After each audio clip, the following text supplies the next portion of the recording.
माननीय अध्यक्ष जी, सबसे पहले पहलगांव में जो नृशंस हत्या की गई निर्दोष नागरिकों की, धर्म पूछकर उनको मारा गया, इनके परिवार के सामने मारा गया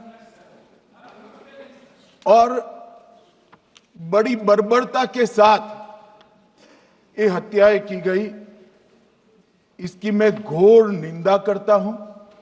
और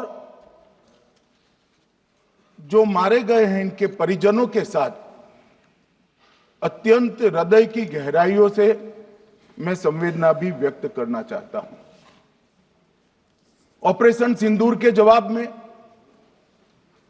पाकिस्तान के हमारे नागरिक ठिकानों पर गोलीबारी की, इसमें भी कुछ नागरिक हताहत हुए, गुरुद्वारा भी टूटा, मंदिर भी टूटा, जो भी नागरिक उसमें घायल हुए हैं और जो हताहत हुए हैं वो सभी के प्रति मैं पूरे सदन की ओर से गहरी संवेदना व्यक्त करना चाहता हूं। माननीय अध्यक्ष जी, कल से यहां पर पक्ष और विपक्ष दोनों की चर्चा चल रही है और स्वाभाविक है, जब इस तरह की नृशंस घटना घटे देश में तब इस पर मुक्त चर्चा भी होनी चाहिए, चिंतन भी होना चाहिए, आगे न हो इसकी व्यवस्था की भी चिंता होनी चाहिए। माननीय अध्यक्ष जी, मैं विषय पर आने से पहले आपके माध्यम से सदन को और सदन के माध्यम से पूरे देश को ऑपरेशन महादेव जो कल एक हुआ है इसकी जानकारी देना चाहता हूं। माननीय अध्यक्ष जी, कल ऑपरेशन महादेव में सुलेमान उर्फे फैजल जट, अफगान और जिब्रान, 3 आतंकवादी सेना, सीआरपीएफ और जम्मू कश्मीर पुलिस के संयुक्त अभियान में ऑपरेशन महादेव में मारे गए। और माननीय अध्यक्ष जी, ये जो सुलेमान है, ए श्रेणी का लश्कर तोयबा का कमांडर था पहलगाम हमले में, और गगनगिर आतंकी हमले में वो लिप्त था। इसके ढेर सारे सबूत हमारी एजेंसियों के पास है। अफगान ए श्रेणी का लश्कर तैयबा का आतंकवादी था और जिब्रान भी ए ग्रेड आतंकवादी था। और माननीय अध्यक्ष जी, मैं सदन को और सदन के माध्यम से पूरे देश को बताना चाहता हूं, जिन्होंने बैसरन घाटी में हमारे प्रवासियों को, नागरिकों को मारा था, ये तीनों आतंकवादी ये थे और तीनों मारे गए।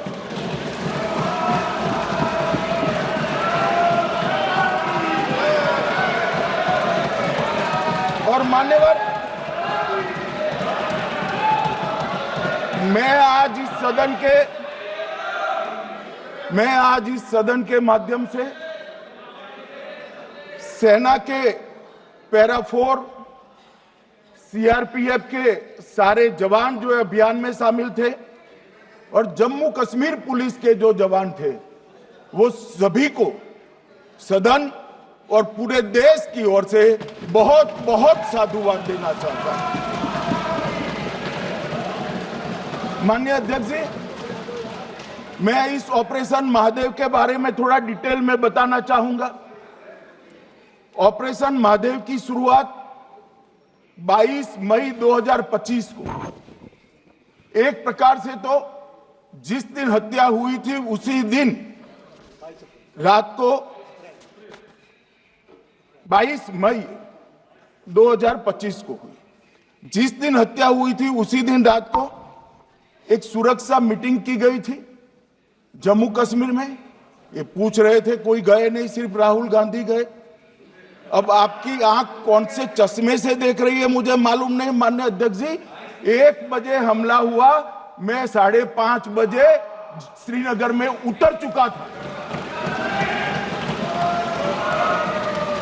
माननीय अध्यक्ष जी, अरे सुनो सुनो, मैं बताता हूँ ना 22 में, सुनो ना प्लीज। धैर्य रखकर सुनो, हमने आपको नहीं टोका है, सुनना पड़ेगा भाई, ऐसे नहीं चलेगा। माननीय अध्यक्ष जी, नहीं, पर बैठे बैठे मत बोलिए आप भी। माननीय अध्यक्ष जी, 23 अप्रैल को टिप्पणी मत करिए। एक सुरक्षा मीटिंग की गई, सभी सुरक्षा बल, सेना, CRPF, BSF, Jammu Kashmir police, और सबसे पहले उसमें निर्णय किया गया कि जो नृशंस हत्यारे हैं वो देश छोड़कर पाकिस्तान भाग न पाए, इसकी हमने पुख्ता व्यवस्था की और भागने नहीं दी। 22 मई को आईबी के पास एक ह्यूमन इंटेल आई और एक क्षेत्र के अंदर, दाची गांव क्षेत्र के अंदर आतंकवादियों की उपस्थिति की सूचना मिली। आईबी और सेना द्वारा दाचीकाम क्षेत्र में अल्ट्रा सिग्नल कैप्चर करने के लिए जो इंस्ट्रूमेंट हमारी एजेंसियों ने बनाए हैं, इसके द्वारा इस सूचना को पुख्ता करने के लिए मई से 22 जुलाई तक लगातार प्रयास किए गए। ठंड में ऊंचाइयों पर हमारे सेना के अधिकारी पैदल इनके सिग्नल प्राप्त करने के लिए घूमते रहे, आईबी के अफसर भी घूमते रहे, सीआरपीएफ भी घूमती रही, और मान्यवर 22 जुलाई को हमें सफलता मिली। सेंसर्स के माध्यम से आतंकवादी होने की पुष्टि मिल गई। तब 4 पैरा जो हमारी सेना का एक हिस्सा है, उसकी नेतृत्व में 4 पैरा के जवान, सीआरपीएफ के जवान और जम्मू कश्मीर पुलिस के जवान मान्यवर एक साथ ये आतंकवादियों को घेरने का काम किया। सेना, सीआरपीएफ, जम्मू कश्मीर पुलिस की मीटिंग भी की गई। जो 5 ह्यूमन एसेट से उनको भी वहां बेचा गया, और कुल मिलाकर कल जो ऑपरेशन हुआ, इसमें हमारे निर्दोष नागरिकों को मारने वाले तीनों आतंकी मौत के घाट उतार दिए। मान्यवर, तीनों के नाम मैंने बताए हैं, सुलेमान उर्फे फैजल जट, अफगान और जिब्रान। मान्यवर, वो तो एक आशंका थी कि यही लोगों ने घटना की है, मगर मैं बाद में एनआईए की जांच पर आता हूं, एनआईए ने पहले से ही इनको, जिन्होंने आसरा लिया था, वो लोगों को गिरफ्तार कर रखा था, उनको खाना पहुंचाने वाले लोगों को अपने कब्जे में रखा था। तो जब आतंकवादियों के शव श्रीनगर आए, इनसे पहचान कराई गई, 4 लोगों ने पहचान लिया, यही 3 लोग थे जिन्होंने पहलगांव में आतंकी घटना को। मगर हमने इस पर भी भरोसा नहीं किया मान्यवर, कोई जल्दबाजी नहीं की। हमने जो आतंकी घटना स्थान से कारतूस मिले थे, वो कारतूस का एफएसएल रिपोर्ट पहले से करा कर रखा था, और चंडीगढ़ सेंट्रल एफएसएल के अंदर बैलिस्टिक रिपोर्ट के आधार पर उनका रिपोर्ट तैयार था। जब ये कल आतंकवादी मारे गए, इनकी 3 राइफलें पकड़ी गई, एक M9 अमेरिकन राइफल थी और 2 AK-47 राइफल थी। जो कारतूस मिले थे वो भी M9 और AK-47 के भी थे, मगर हमने इससे भी संतोष नहीं माना। ये राइफलों को एक विशिष्ट विमान के द्वारा कल रात को 12 बजे चंडीगढ़ पहुंचा गया, और पूरी रात फायरिंग कर इसके भी खाली खोखे जनरेट किए गए। 2 खोखों का मिलान किया गया, राइफल की नाली और निकले हुए खोखों का भी मिलान हो गया। तब ये तय हो गया कि इन्हीं 3 राइफलों से हमारे निर्दोष नागरिक मारे गए। और मान्यवर, आज मैं सदन को बताते हुए बहुत खुश हूं, मोदी जी ने ऑपरेशन सिंदूर कर आतंकवादियों को जिन्होंने आतंकवादियों को भेजा था उनके आकाओं को जमीन में मिलाने का काम किया था सेना और सीआरपीएफ ने। वो आतंकवादियों को भी समाप्त कर दिया। और मान्यवर,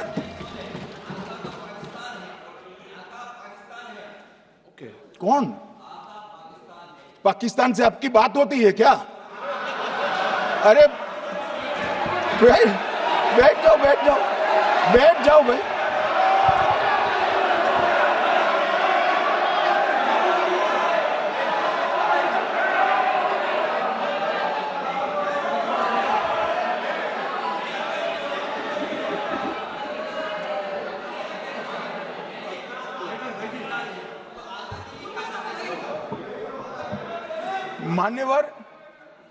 मान्यवर मैं बताता हूं कैसे इनके आका मारे गए, वो भी नाम के साथ बताता हूं, जगह के साथ बताता हूं, घंटे मिनट और सेकंड के साथ बताता हूं।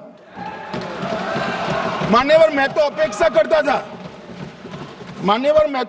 करता था कि जब ये सूचना सुनेंगे पक्ष विपक्ष में खुशी की लहर दौड़ जाएगी, मगर ये स्याही पड़ गई इनके चेहरे।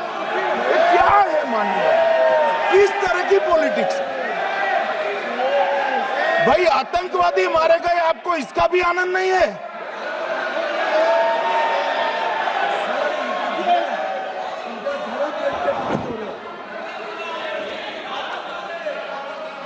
मान्यवर, हमने तुरंत ही इसकी जांच एनआईए को दे दी। हमने पूरी व्यवस्था की, सेना, बीएसएफ, सीआरपीएफ और जम्मू कश्मीर पुलिस ने ये लोग देश छोड़कर भाग न जाए। और मान्यवर, इसकी जांच की शुरुआत हुई। एक थकाने वाली बहुत लंबी जांच हुई है। जांच के दौरान मृतक के परिजन जो साथ में थे उनको सभी को चर्चा किए गया।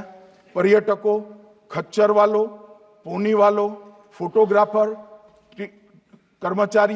कर्मचारियों, विभिन्न दुकान में काम करने वाले लोगों, कुल मिलाकर 1055 लोगों की लंबी 3000 घंटे से ज्यादा पूछताछ इंफॉर्मेशन के लिए की गई और इस सबको वीडियो पर रिकॉर्ड कर दिया गया। और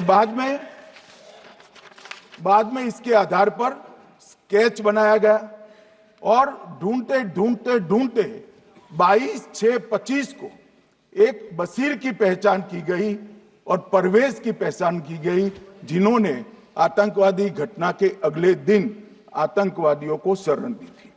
उनको अपने ढोक में रखा था। वो दोनों को गिरफ्तार कर लिया गया, अब वो हमारी कस्टडी में है। दोनों गिरफ्तार अपराधियों ने खुलासा किया कि 21/4/25 की रात को 8 बजे 3 आतंकवादी बेसरन से लगभग 2 किलोमीटर दूर स्थित परवेज ढोक में आए थे। आतंकवादियों के पास AK-47 और M9 कार्बाइन थी। जो 2 आतंकवादियों ने काली पोशाक पहनी थी और एक ने छद्म वेश किया था। खाना खाया, चाय पी और ढोक से निकलते वक्त कुछ खाना, नमक, मिर्च और मसाले लेकर वो चले गए। मान्यवर, उस वक्त हमने जिन खोखों को रिकवर किया था, इसको हमने चंडीगढ़ FSL में टेस्टिंग के लिए भेज दिया।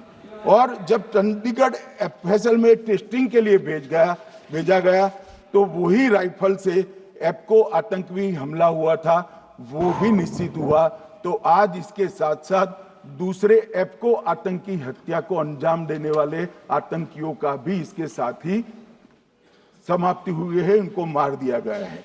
मान्यवर, और इसके बाद में स्केच बनाया गया। गिरफ्तार किए गए दोनों आरोपियों की माता जो थी, इन्होंने ये तीनों आतंकियों के मृतदेहों को पहचान लिया है। दोनों आतंकवादी घटना में साथ लेने वाले उनके साथियों ने भी पहचान लिया है और अब उसकी FSL की पुष्टि भी आज सुबह 4 बजे हो गई थी। अब मैं जांच का पूरा ब्यौरा बताना चाहता हूं। मान्यवर, ये हमले में 3 पाकिस्तानी आतंकवादी थे हमले में 2 AK-47 और 1 M9 कार्बाइन का प्रयोग किया गया था और अब जो पकड़े गए हैं इसके सुलेमान के कारण एप्को का मामला भी आज रिजॉल्व हो रहा है और आतंकवादियों को पनाह देने वाले 2 स्थानीय लोगों को भी इस केस में पकड़ लिया गया है। अब मान्यवर कल पूछते थे कहां से आए, कहां गए, किसकी जिम्मेदारी है। भाई जिम्मेदारी हमारी ही है, हम सरकार में है, हमारी ही जिम्मेदारी।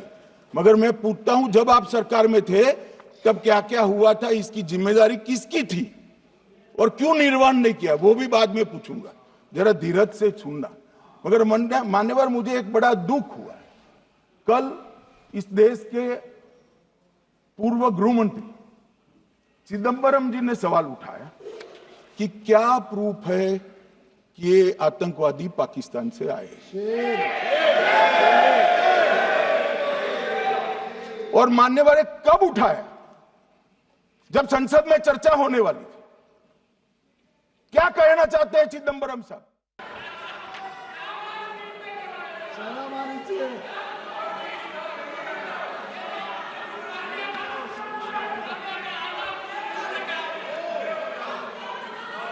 मान्यवर अब मैं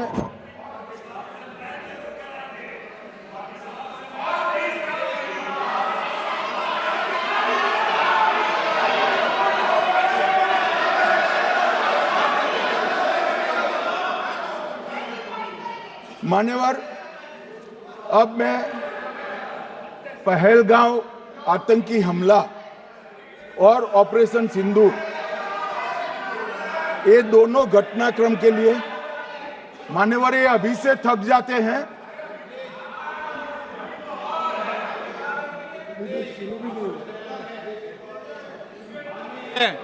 प्लीज बैठिए।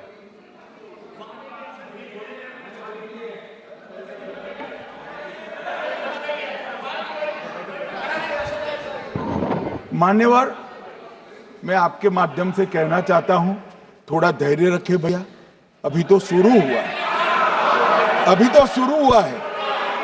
मान्यवर मैं पहलगांव आतंकी हमला और ऑपरेशन सिंदूर के बारे में पूरा घटनाक्रम बताना चाहता हूं। कल ढेर सारे सवाल उठाए, वैसे तो मुझे लगता था कि कल रक्षा मंत्री जी के भाषण के बाद शायद कांग्रेस पार्टी सपोर्ट में भाषण देना शुरू करेगी और अगर थोड़ी बहुत जनता की इच्छा की परख होती तो वो ही करते, मगर नहीं करा, क्योंकि रक्षा मंत्री जी ने बहुत बारीकी से ऑपरेशन सिंदूर की सफलता, इसकी जरूरियात, इसकी प्रासंगिकता और इसके परिणाम, इसके बारे में बहुत अच्छे तरीके से सदन के माध्यम से पूरी देश की जनता के सामने रखा जाए। मगर फिर भी उन्होंने बहुत सारे सवाल किए। अब सवाल किए हैं तो मुझे जवाब देना भी पड़ेगा, उनको सुनना भी पड़ेगा। मान्यवर मैं पूरा घटनाक्रम बताना चाहता हूं। मान्यवर 22 अप्रैल को पहलगांव में आतंकवादी हमला हुआ, इसमें 26 लोग मारे गए, 25 भारतीय और 1 नेपाली नागरिक। हमने उसी वक्त मैं श्रीनगर जाने के लिए निकल गया, रात को ही सुरक्षा बलों की मीटिंग कर ये भाग न पाए इसकी व्यवस्था की। माननीय मोदी जी ने 23 और 30 अप्रैल को सीसीएस की मीटिंग चेयर की। ये कह रहे हैं, मैं आज बताना चाहता हूं कि सीसीएस की 23 अप्रैल की मीटिंग में क्या हुआ। सबसे पहला कांग्रेस पार्टी का ब्लंडर था सिंधु जल संधि, इसको स्थगित करने का काम नरेंद्र मोदी जी ने किया। हमने अटारी के माध्यम से एकीकृत जांच चौकी जो चलती थी उसको बंद कर दिया। पाकिस्तानी नागरिकों के सार्क वीजा को सस्पेंड कर सभी को वापस पाकिस्तान भेजने का काम किया। पाकिस्तान स्थित उच्चायोग ने रक्षा, सैन्य, नौसेना के सलाहकारों को अवांछनीय व्यक्ति घोषित किया, संख्या को 55 से घटाकर 30 किया और सीसीएस ने ये संकल्प लिया कि जहां पर भी ये आतंकवादी छुपे हैं उनको और उनकी ट्रेनिंग करने वाले अड्डों को सेना, पुलिस, सीआरपीएफ, बीएसएफ उचित जवाब देगी। मान्यवर, जिस तारीख को ये हुआ उसी दिन ये निर्णय हो चुका। मान्यवर, इसके बाद में कल गोगाई जी कहते थे मोदी जी 24 को पहलगाम जाने की जगह बिहार गए। सुनो यार, मान्यवर, मोदी जी जब ये पहलगाम घटना हुई यहां नहीं थे, विदेश में थे। आने के बाद तुरंत सीसीएस बैठक की और मोदी जी जिस दिन बिहार गए उस दिन पहलगाम में कुछ नहीं, कोई नहीं था, सिर्फ राहुल गांधी थे।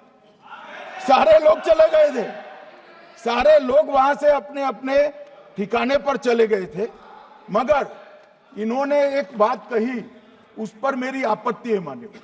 उन्होंने कहा 24 अप्रैल को चुनावी भाषण किया।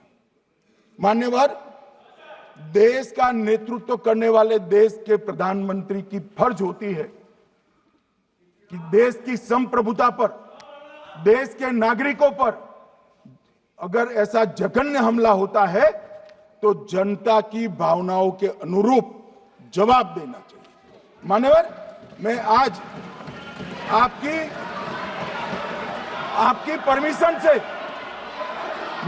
परमिशन से मोदी जी के बिहार भाषण के कुछ अंश पढ़ना चाहता हूं।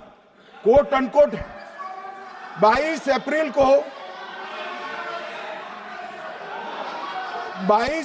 को पहलगाम का यह हमला केवल निहत्थे पर्यटकों पर नहीं बल्कि पूरे भारत की आत्मा पर एक दुस्साहसपूर्ण प्रहार है। आतंकवाद के प्रति दृढ़ और कड़ा रुख, आतंकियों और इसके हमले की साजिश रखने वालों की कल्पना से भी बढ़कर उनको सजा दी जाए। मान्यवर, महत्वपूर्ण है आतंकियों और इसकी साजिश रचने वाले दोनों को। आतंकियों की बची खुची जमीन भी मिट्टी में मिलाने का समय आ गया है।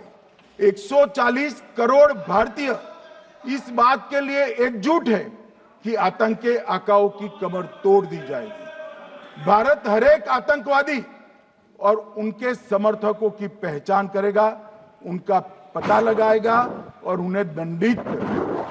आतंकवाद कभी भी भारत की आत्मा नहीं तोड़ पाएगा। न्याय सुनिश्चित करने का मैं हर संभव प्रयास करूंगा। अनकोट। अब इसमें किसी को चुनावी भाषण दिखाई पड़ता है तो उसकी समझ शक्ति पर बहुत सारे सवालिया निशान लग जाते हैं। ये चुनावी भाषण नहीं है, आतंकवाद के खिलाफ लड़ने का 140 करोड़ भारतीयों का प्रतिघोष है जो मोदी जी ने वहां दिया। इनको चुनावी भाषण दिखाई पड़ता है। जैसे चश्मे होते हैं ऐसी ही दृष्टि होती है। मान्यवर, इसके बाद 30 अप्रैल को मान्यवर 30 अप्रैल को सीसीएस की बैठक हुई। पहले 23 को हुई थी। उसमें सशस्त्र बलों को पूर्ण ऑपरेशन की फ्रीडम दे दी गई। प्रधानमंत्री मोदी जी ने सीसीएस की उपस्थिति में रक्षा मंत्री, एनएसए और सेनाओं के प्रमुख के साथ बैठकर पूर्ण ऑपरेशनल फ्रीडम देने का काम किया और इसके बाद ये ऑपरेशन सिंदूर हुआ। मान्यवर, ऑपरेशन सिंदूर 7 मई को रात को 1:04 से 4 मिनट से 1:24 तक चला। उसमें पाकिस्तान के 9 आतंकी ठिकानों को ध्वस्त कर दिया और पूरी दुनिया ने इसके दृश्य देखे। साहब, इससे बड़ा संयमित हमला नहीं हो सकता। आजकल दुनिया में युद्ध चल रहे हैं, हम देख रहे हैं, बच्चे मर रहे हैं, महिलाएं मर रही, निर्दोष मर रहे। हमने 9 आतंकी अड्डों को समाप्त किया, परंतु एक भी सिविलियन नहीं मारा गया, केवल और केवल आतंकी मारे। स्थान थे मरकज सुभान अल्लाह बहावलपुर, मरकज तैयबा मुरीद के, महमूना जाया कैंप सियालकोट, अरे नाम सुनो काम में आएंगे, सरजाल camp Sialkot, Sawai Nala camp Muzaffarabad, Syedna Bilal camp Muzaffarabad, Gulpur camp Kotli, Barnala camp बिंगबर्ग और अब्बास कैंप कोटली। मान्यवर, सर्जिकल स्ट्राइक और एयर स्ट्राइक में हमने पाक ऑक्यूपाई कश्मीर में ही हमला किया, एक प्रकार से भारत के हिस्से पर ही हमला किया। पाक ऑक्यूपाई कश्मीर हमारा ही है, तो हमने तो हमारे हिस्से में हमला किया, मगर इस बार 100 किलोमीटर अंदर घुसकर पाकिस्तान की भूमि पर आतंकवादियों को तबाह करने का काम। और मान्यवर, ये आतंकी के ठिकानों पर हमला हुआ, इसमें मारा कौन गया? हाफिज मोहम्मद जमील जैसे मोहम्मद के प्रमुख मौलाना मसूद अजहर के बहनोई, मुदस्सर खादियान मरकज तैयबा मुरीद का प्रमुख, याकूब मलिक जेएम पदाधिकारी, मोहम्मद हमसा जमील जेएम ऑपरेटिव, मोहम्मद यूसुफ अजहर गंभीर रूप से घायल था, फिर मारा गया, जैसे मोहम्मद का आमिर, मोहम्मद हसन खान गंभीर रूप से घायल था, फिर मारा गया, जेएम ऑपरेटिव मोहम्मद हसन गंभीर रूप से घायल हुआ, अब्दुल मलिक, खालिद अबू अक्स और नोएम मलिक, इनका कोई पता ठिकाना नहीं। और मान्यवर, ये पूछते थे मुझे कल कि पहलगांव के दोषी कहां गए, वो पहलगांव के दोषी कहां गए? ये जो मैंने, अरे सुनो ना यार, ये जो 10 मैंने नाम पढ़े हैं, इसमें से 8 ये चिदंबरम एंड कंपनी के समय में आतंकवादी घटना घटाने वाले लोगों को नरेंद्र मोदी जी ने, ये हमें पूछते हैं कहां गए? अरे भाई, आपके समय में जो छुप गए थे उनको चुन चुन कर हमारी सेना ने समाप्त कर दिया है। और ये 10 नहीं, कल राजनाथ जी घबराते घबराते बोले हैं, अब ऑथेंटिक शब्द का है, मैं बढ़ा नहीं सकता, मगर कम से कम 100 लोगों को हमारी सेना ने समाप्त, 100 से अधिक लोगों को हमारी सेना ने समाप्त करने का कहा। मान्यवर, और इस पर भी गर्व नहीं कर सकते आप, इस पर भी गर्व नहीं कर सकते।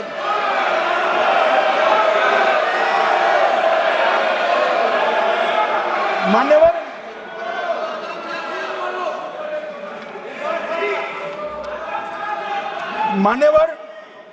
7 मई को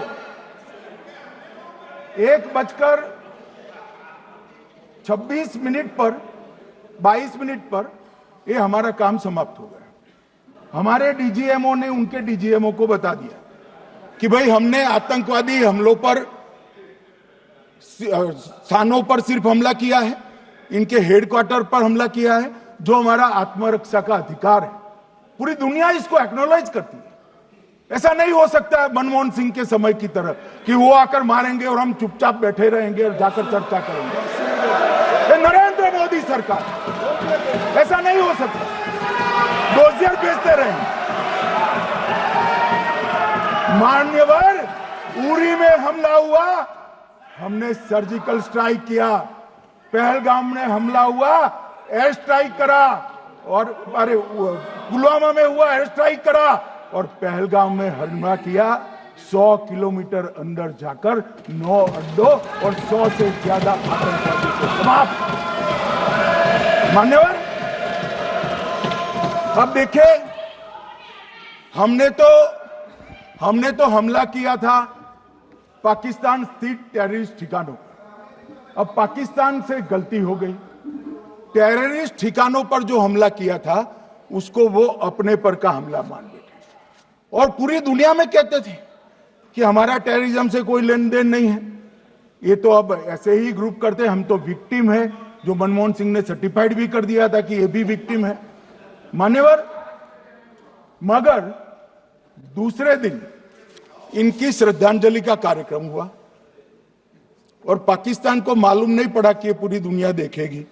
सेना के आला अफसर उनके नमाजे जनाजा में उपस्थित हुए, उनके जनाजे को कंधा दिया और ये सारे आतंकवादियों के जनाजे के जुलूस के अंदर पाकिस्तानी सेना, इनके अफसर, आईएसआई के अफसर, वहां की पुलिस के अफसर अश्रुभीनी आंख के साथ जुड़े थे।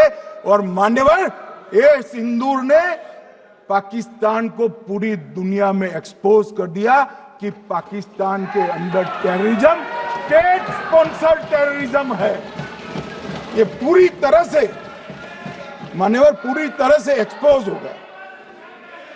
8 मई को पाकिस्तान ने हमारे रिहायशी इलाकों में हमला किया, हमारे सेना के अड्डों पर हमला किया, मगर एक भी मिसाइल से उनका कुछ नुकसान नहीं कर पाई। बहुत नजदीक से की हुई गोलाबारी के कारण हमारे एक गुरुद्वारा टूटा, एक मंदिर टूटा, कुछ हमारे नागरिक हताहत हुए। और दूसरे दिन 9 मई को मोदी जी ने सेना को हुक्म दिया, एक मीटिंग करी, राजनाथ जी, मोदी जी, एनएसए, सेना के सारे अध्यक्ष, और जवाब देने का तय किया और उनके 11 एयरबेस को क्षतिग्रस्त करने का काम किया। मान्यवर, 8 एयरबेस इतने सटीक तरीके से तोड़े गए, पाकिस्तान की पूरी एयर डिफेंस सिस्टम धरी की धरी रहेगी, कुछ नहीं कर पाई।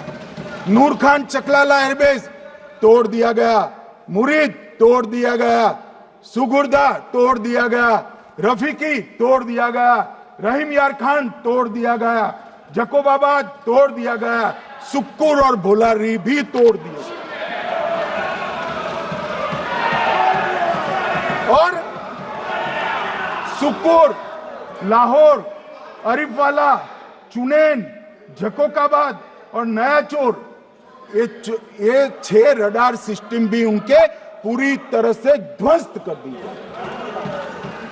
2 surface to air guided weapon Lahore और ओकारा में इनका जखीरा भी समाप्त कर दिया गया। और मान्यवर, ये हर चीज में पॉलिटिक्स करते, हर चीज में। जब उन्होंने हमारे रिहायशी इलाकों पर हमला किया, फिर भी हमने इनके रिहायशी इलाकों पर हमला नहीं किया, सिर्फ इनके एयरबेस और एयर डिफेंस सिस्टम को निशाना बनाया और उनकी आक्रमण करने की क्षमता को पंगु कर रख दिया।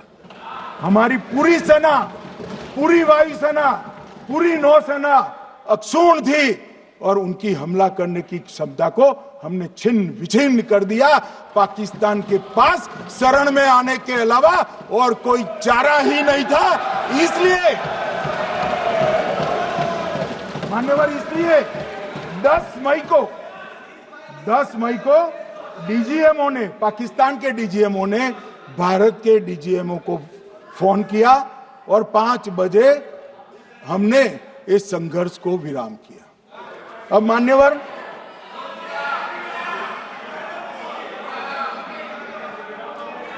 ये लोग कल सवाल उठा रहे थे कि इतनी अच्छी पोजीशन में थे, आपने युद्ध क्यों नहीं किया?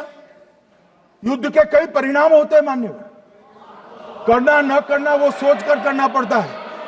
मगर मैं इसी देश के इतिहास से कुछ घटनाएं बताना चाहता हूं। 1948 में मान्यवर, कश्मीर में हमारी सेनाएं निर्णायक बढ़त पर थी। सरदार पटेल ना बोलते रहे, जवाहरलाल नेहरू जी ने एक तरफा युद्ध विराम कर दिया। और मान्यवर, मैं बड़ी जिम्मेदारी के साथ कहता हूं, मैं इतिहास का विद्यार्थी हूं। पाक ऑक्यूपाई कश्मीर का अगर अस्तित्व है तो जवाहरलाल नेहरू जी की ये युद्ध विराम के कारण है। इसका जिम्मेदार जवाहरलाल नेहरू है। मान्यवर, 1960 में सरदार पटेल ने विरोध किया था, गाड़ी लेकर आकाशवाणी तक गए थे, घोषणा न करते दरवाजे बंद कर दिए थे।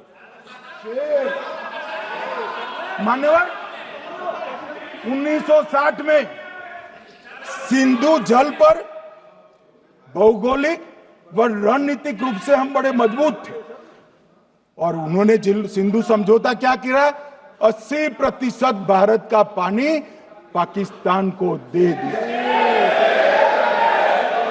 मान्यवर, 62 के लड़ाई की बात मैं बाद में करता हूं। 65 की लड़ाई में हाजीपीर जैसे स्ट्रेटेजिक जगह पर हमने कब्जा किया था, 66 में उसको लौटा दिया गया। मैं 71 के युद्ध की भी बात करना चाहता हूं। मान्यवर, 71 में कल राजनाथ जी ने भी बताया, पूरे देश ने इंदिरा जी का समर्थन किया था। उन्होंने पाकिस्तान के 2 टुकड़े कर दिए। बहुत बड़ी विजय थी भारत की और सदियों तक भारत इस विजय पर गर्व करेगा। हम सब भी करते हैं, हमें कोई आपत्ति नहीं। मगर हुआ क्या मान्यवर, युद्ध की विजय की चकाचौंध में क्या हुआ? 93 हजार युद्धबंदी हमारे पास थे, 93 हजार, और 15,000 वर्ग किलोमीटर क्षेत्र पाकिस्तान का हमारे पास था। 93 हजार युद्धबंदी उस वक्त की पाकिस्तान की सेना का 42% और 15,000 वर्ग किलोमीटर क्षेत्र। मगर शिमला में समझौता हुआ, पाक ऑक्यूपाई कश्मीर मांगना ही भूल गए। अगर उस वक्त पाक ऑक्यूपाई कश्मीर मांग लेते, न रहेगा बांस, न बजती बांसुरी। ये कैंप तोड़ने की जरूरत न पड़ती साहब आपको, हमको। मान्यवर, इतना ही नहीं, पाक ऑक्यूपाई कश्मीर तो नहीं लिया, मांगना ही भूल गए। 15,000 वर्ग किलोमीटर की जीती हुई भूमि भी वापस दे दी। तय हुआ था पाकिस्तानी नरसंहार के लिए युद्ध अपराध न्यायाधिकरण बनेगा, नहीं बना। सेना ने पूर्वी पाकिस्तान में नरसंहार किया था। 195 पाकिस्तानी अधिकारियों पर मुकदमा चढ़ना था। भुट्टो अपने साथ इंदिरा जी के सामने से छुड़ा कर ले गए। जनरल मानेक शॉ का एक कोट अनकोट कहता हूं, जनरल मानेक शॉ का, जो एक प्रकार से आर्किटेक्ट माने जाते हैं बांग्लादेश विजय के, इन्होंने कहा कि भुट्टो ने भारत के नेतृत्व को मूर्ख बनाया। अब जो शब्द है, मैं आप कोट अनकोट है, इसमें मेरा कुछ नहीं है, ये लोग गुस्सा न हो सकते। I told her into bracket Indira Gandhi, Indira ji को कहा, that he into bracket Bhutto के लिए, he has made monkey out of you. समझ में आता है? ये फील्ड मार्शल साहब ने कहा है मान्यवर, और ये हमें सिखा रहे, ये नहीं किया, वो नहीं किया, फलाना नहीं किया, ठिकाना नहीं किया। अरे भाई, आप तो पाकिस्तान को क्लीन चिट दे रहे हो कि पाकिस्तान ने हमला ही नहीं किया है। क्या अधिकार है आपको पूछने का? कोई अधिकार नहीं है साहब। देखिए क्या होता है। मैंने कहा पाकिस्तान को क्लीन चिट दे रहे हो, तो कनी मोदी जी कह रही है कि नहीं, हम नहीं दे रहे। कनी मोदी जी, माननीय अध्यक्ष जी, आपके माध्यम से मैं कनी मोदी को बताना चाहता हूं, माननीय सदस्य जी को, कि वो कह रही है हमने नहीं दिया, मगर जिसके साथ बैठते हो उसका दोस्त तो आपके सर पर आएगा ना। चिदंबरम जी कर रहे हैं, आपके राज्य से है, कांग्रेस के प्रमुख नेता है। देश के पूर्व गृह मंत्री कह रहे हैं कि पाकिस्तान ने आतंकवादी नहीं भेजे थे। क्या क्लीन चिट देना चाहते? किसी को अधिकार नहीं है साहब यहां आतंकवाद पर बोलने का, किसी को अधिकार नहीं। मान्यवर,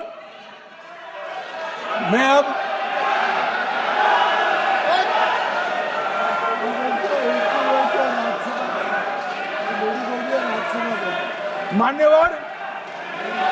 मैं उनको बताना चाहता हूं अभी आधा भी नहीं हुआ है, जरा सुनो।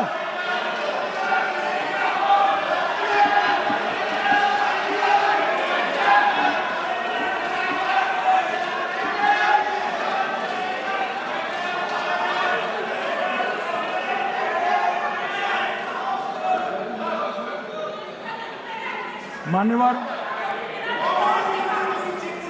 62 के चिन्ह में क्या हुआ, 62 के युद्ध में क्या हुआ? मान्य,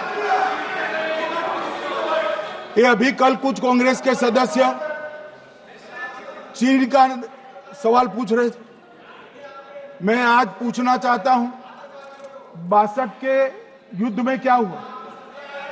38,000 वर्ग मीटर, पूरा सदन ध्यान से सुने, 38,000 वर्ग मीटर अक्साई चीन का हिस्सा चीन को दे दिया गया। और वर्ग किलोमीटर ही बोला, वर्ग किलोमीटर। और मान्यवर, ऐसी ही चर्चा उस वक्त सदन में हुई।